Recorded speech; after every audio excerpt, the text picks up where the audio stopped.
psychologically resist that. How do some people do it? Some people go to a form of a religion. Some people can practice meditation. Some people do everything to psychologically resist that. Now, there are those who grew up, and I'm not downplaying anybody, who grew up in, let's say, a not good environment. Let's say that, right?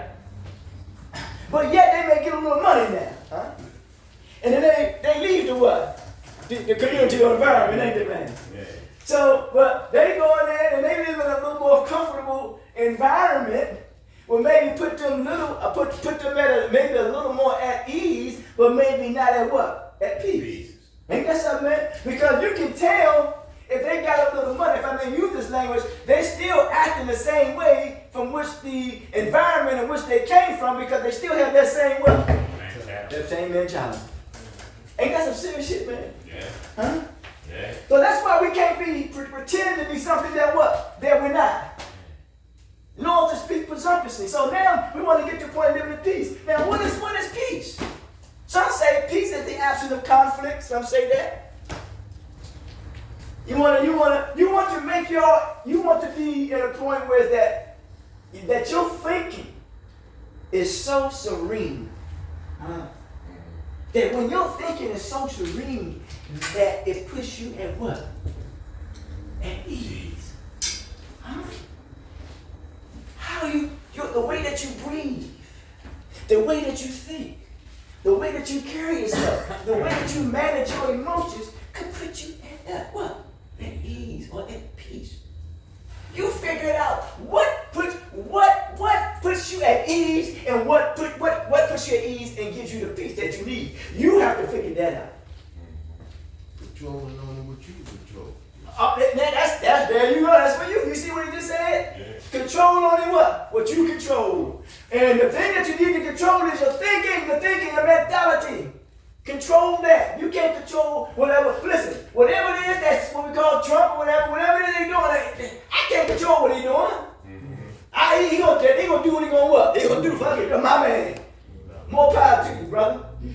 Sure, but I'm going to do what I have to do because I'm a regulator. Nobody has a fair. That's why when they call it, I don't like getting this caught up in terms. Certain prophets that they call them, they realized that they was bombarded by the people, and they come to realize that they ain't a regulator. Nobody fares.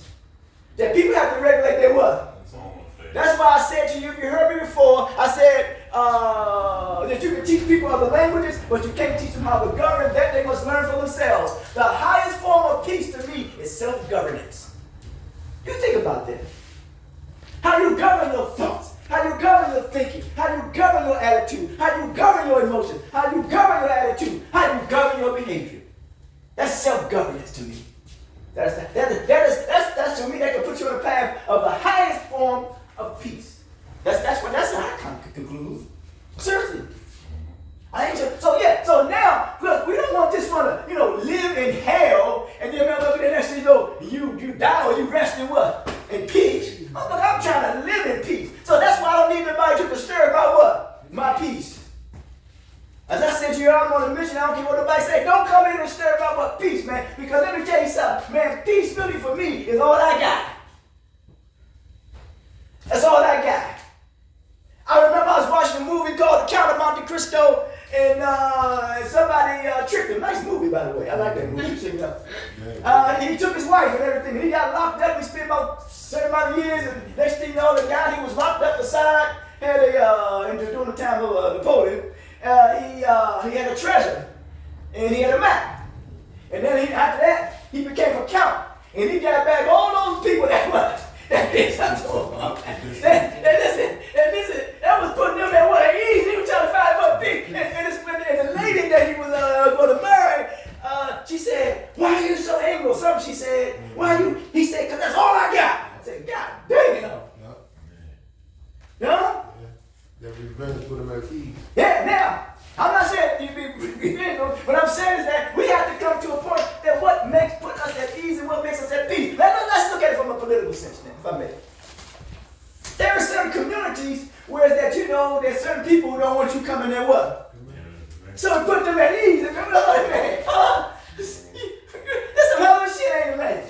And they don't want you coming in and disturbing their what? Their peace. I was going to ask you that too. Yeah, I'm telling you, that's how I roll. That's why you can't let nobody, don't let whatever peace you have.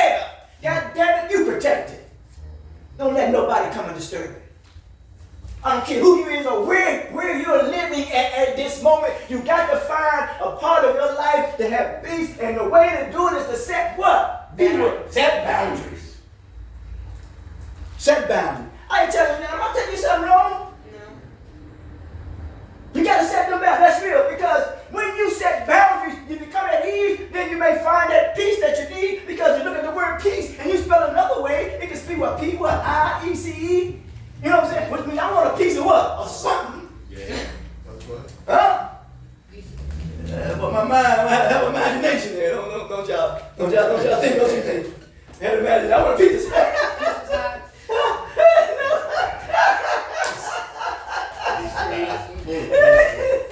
You know what I'm saying? They see you up like me, y'all like me. You know what I'm saying? It takes the pressure off, doesn't it? You know what I'm saying? Peace that surpasses all understanding. Now, look at that word. That's a good one there. Why? Because I like that one. Because the peace that surpasses all understanding, what that means is that you don't have to have a retaliatory spirit. That's what that means. Trust me. Well, I had to look at that. I